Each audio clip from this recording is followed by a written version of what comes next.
kasisi Momshies, for today's video, akin pong ituturo kung paano magluto ng buttered shrimp with the onion leaves and celery. Ito akin na nilinisan ng shrimp. Tinanggal ko yung itim sa likod at mga galamay nito dahil ito nga daw ay nakakapag-high blood. Ito, yan.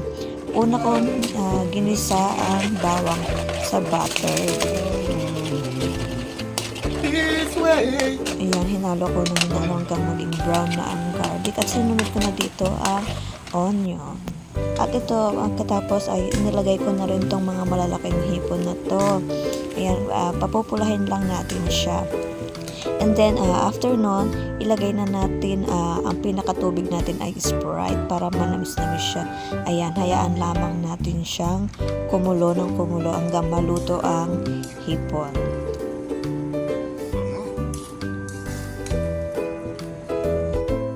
A few moments later.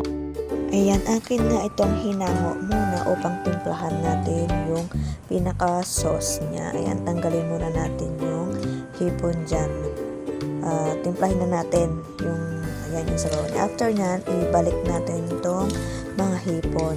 After natin matimplahan yung pinaka-sabaw or pinaka-sauce ng ating buttered shrimp. At eto nga, ilagay na natin ang celery at onion leaves na mas nagpapasarap nga dito sa ating buttered shrimp.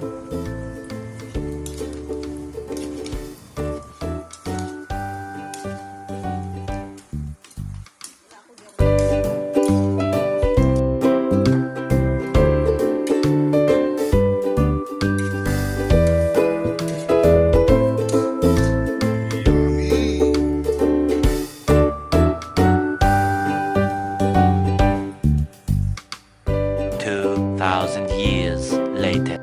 At ito na nga mga kasising Momshies ang ating finished product. At maraming salamat po.